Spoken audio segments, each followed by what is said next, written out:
우리는 살아가면서 아주 많은 것을 배우는 것 같지만 정작 가장 늦게 배우는 것은 어쩌면 인생을 어떻게 바라봐야 하는가에 대한 태도인지도 모릅니다. 어릴 때는 세상이 단순해 보였습니다. 열심히 하면 되는 줄 알았고, 착하게 살면 인정받는 줄 알았고, 남들보다 조금 더 노력하면 원하는 곳에 도달할 수 있다고 믿었습니다. 하지만 시간이 지나고 현실을 겪고 사람을 만나고 상처를 경험하면서 우리는 조금씩 알게 됩니다. 인생은 단순히 열심히만 산다고 풀리는 구조가 아니라는 것을 말입니다. 어떤 사람은 같은 현실 속에서도 점점 무너지고 어떤 사람은 같은 현실 속에서도 점점 단단해집니다. 왜 그럴까요? 그 차이는 재능의 크기보다 환경의 차이보다 결국 삶을 받아들이는 생각의 깊이에서 시작되는 경우가 많습니다. 생각은 편안함 속에서 쉽게 자라지 않습니다. 오히려 생각은 고통 속에서 단단해지고 사고는 경험 속에서 확장됩니다. 우리가 정말로 이전과 다른 사람이 되는 순간은 아무 일도 일어나지 않았던 평온한 날이 아니라 견디기 힘든 현실 앞에서 무너지지 않기 위해 스스로를 다시 붙잡던 순간들에 더 가깝습니다. 많은 사람들은 고통을 인생의 실패라고 생각합니다. 하지만 어쩌면 고통은 실패가 아니라 우리를 더 넓은 세계로 밀어넣는 통로일지도 모릅니다. 피하려고 할수록 고통은 더 커지고 외면할수록 그것은 마음속에서 더 큰 그림자가 됩니다. 반대로 정면으로 마주하는 순간 그 고통은 우리를 가두는 감옥이 아니라 우리를 다음 단계로 데려가는 문이 되기도 합니다. 인생에서 자유를 얻는 사람은 고통이 없는 사람이라기보다 고통을 외면하지 않는 사람일 가능성이 큽니다. 두려움 없이 고통을 바라본다는 것은 아프지 않다는 뜻이 아닙니다. 떨리고 흔들리고 무너질 것 같은 순간에도 도망치지 않겠다고 선택하는 태도, 바로 그 태도가 사람을 깊게 만듭니다. 그래서 삶의 차이를 만드는 것은 고통의 절대적인 크기가 아니라 그 고통 앞에 서 있는 영혼의 태도일지도 모릅니다. 이 지점에서 우리는 또 하나의 중요한 질문과 마주하게 됩니다. 그렇다면 사람은 어떻게 더 넓어질 수 있을까요?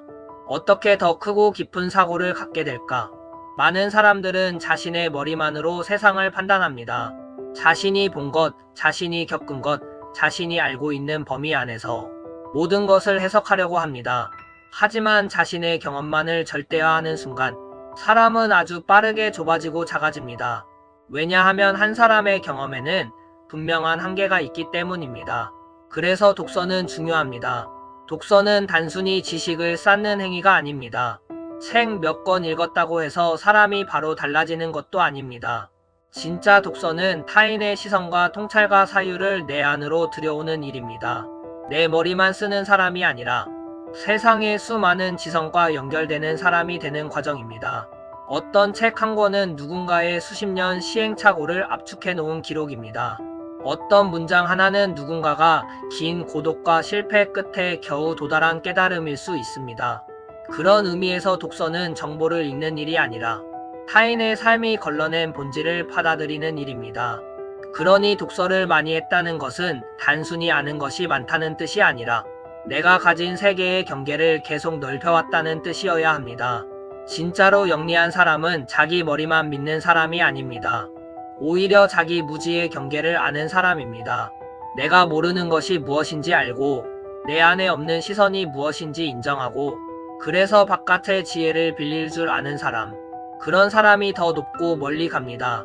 한 개인의 성취는 재능의 크기만으로 결정되지 않습니다. 오히려 얼마나 넓은 지혜와 연결되어 있는가, 얼마나 많은 통찰을 자신의 삶 속에 통합할 수 있는가에 따라 달라집니다. 자기 안의 자원과 바깥의 자원을 유연하게 연결하는 사람은 문제 앞에서도 쉽게 막히지 않습니다. 혼자만의 생각 속에 갇힌 사람이 아니라 더 넓은 집단지성과 이어진 사람이기 때문입니다. 그런데 지금 우리는 또 다른 시대를 살고 있습니다. 기술이 빠르게 발전하고 인공지능이 인간의 영역을 넘보는 것처럼 보이는 시대입니다. 많은 사람들이 기술을 두려워합니다. 그리고 동시에 많은 사람들이 기술을 맹목적으로 숭배합니다. 하지만 둘 다 위험할 수 있습니다. 기술은 인간을 대신하기 위해 존재하는 것이 아니라 인간을 확장시키기 위해 존재해야 합니다. 인간은 이해하고 느끼고 의미를 만들고 방향을 정합니다. 반면 기술은 처리하고 계산하고 연결하고 속도를 높입니다. 문제는 우리가 이 순서를 거꾸로 만들 때 생깁니다. 사람이 기술을 사용하는 것이 아니라 기술에 맞춰 사람이 부속품처럼 살아가기 시작할 때 우리는 편리함을 얻는 대신 존재의 중심을 잃게 됩니다. 그래서 앞으로 더 중요한 것은 기술을 잘 쓰는 능력만이 아닙니다. 그 기술을 어떤 방향으로 써야 하는지 결정하는 인간의 철학입니다. 속도보다 방향이 중요하고 효율보다 목적이 중요하며 도구보다 그것을 쥐고 있는 사람의 내면이 중요합니다. 결국 미래를 지배하는 것은 가장 빠른 기계가 아니라 가장 깊은 질문을 던질 수 있는 사람일지도 모릅니다. 성공도 마찬가지입니다. 많은 사람들은 성공을 결과로만 봅니다. 돈, 명예, 성과, 숫자, 위치. 하지만 정말로 오래가는 성공은 결과만으로 설명되지 않습니다. 성공은 어느 날 갑자기 주어지는 행운이 아니라 오랜 시간 반복된 생각의 전환과 관점의 확장, 그리고 태도의 축적 위에 세워집니다. 사람은 자신이 보는 만큼만 움직입니다. 그리고 자신이 생각하는 만큼만 성장합니다. 관점이 좁으면 행동도 좁아지고 행동이 좁으면 결과도 좁아집니다. 반대로 생각이 깊어지면 보는 세계가 달라지고 보는 세계가 달라지면 선택이 달라지고 선택이 달라지면 결국 인생의 방향도 바뀌게 됩니다. 그래서 성공은 단순한 결과의 이름이 아니라 계속해서 관점을 넓혀온 사람에게 따라오는 구조적 결과물에 가깝습니다. 더 높이 올라간 사람들은 단순히 더 많이 움직인 사람들이 아니라 더 깊게 생각하고 더 넓게 연결하고 더 오래 견딘 사람들입니다. 우리는 자주 인생을 바꾸고 싶다고 말합니다. 하지만 인생은 갑자기 바뀌지 않습니다. 생각이 바뀌고 생각이 쌓여 태도가 바뀌고 태도가 반복되어 습관이 되고 습관이 결국 삶의 방향을 바꿉니다. 그러니 인생을 바꾸고 싶다면 당장 결과부터 붙잡으려 하기보다 내가 무엇을 반복해서 받아들이고 있는지부터 돌아봐야 합니다. 나는 어떤 문장들 앞에서 멈추는 사람인가? 나는 어떤 고통 앞에서 도망치는가? 나는 누구의 생각을 내 삶에 들여오고 있는가? 나는 기술을 도구로 쓰고 있는가? 아니면 도구에 끌려가고 있는가? 나는 결과만 쫓고 있는가? 아니면 더 큰 관점을 키우고 있는가? 이 질문들이 쌓이면 사람은 이전과 달라집니다. 그리고 그 변화는 아주 천천히 시작되지만 어느 순간 완전히 다른 삶의 궤도로 이어집니다. 인생은 결국 무엇을 소유했느냐보다 어떤 생각으로 세상을 바라보느냐에 따라 달라집니다. 고통을 어떻게 해석하는지, 독서를 어떻게 받아들이는지, 기술을 어떤 태도로 다루는지, 성공을 어떤 구조로 이해하는지에 따라 같은 현실도 전혀 다른 인생이 됩니다. 그래서 어쩌면 우리가 평생 해야 할 일은 더 많은 것을 가지는 것이 아니라 더 좋은 생각을 품는 것입니다. 더 큰 소리를 내는 것이 아니라 더 깊은 질문을 던지는 것입니다. 더 빨리 가는 것이 아니라 어디로 가야 하는지 분명히 아는 것입니다. 삶은 늘 우리에게 묻고 있습니다. 너는 지금 편안함을 선택하고 있는가? 성장의 통증을 선택하고 있는가? 너는 너만의 좁은 경험 안에 갇혀 있는가?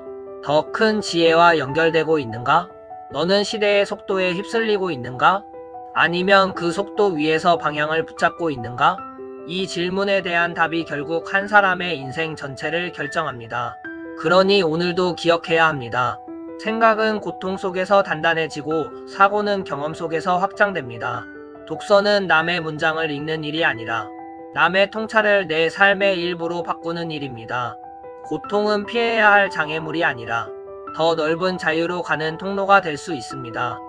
기술은 인간을 대체하는 것이 아니라 인간의 깊이를 더 멀리 확장시키는 도구여야 합니다. 그리고 성공은 눈앞의 결과가 아니라 보이지 않는 내면의 구조가 바뀐 뒤에야 따라오는 그림자입니다. 결국 인생은 무엇을 얼마나 빨리 이루었느냐보다 어떤 깊이로 자신을 만들어 왔느냐의 싸움입니다. 그리고 그 깊이는 누구도 대신 만들어줄 수 없습니다. 고통을 마주하는 태도도 지혜를 받아들이는 자세도 자신의 생각을 넓혀가는 선택도 결국은 스스로 해야 합니다. 하지만 바로 그렇기 때문에 인생은 아직도 바뀔 수 있습니다. 오늘의 생각이 달라지면 내일의 시선이 달라지고 내일의 시선이 달라지면 결국 미래의 인생도 달라지기 때문입니다.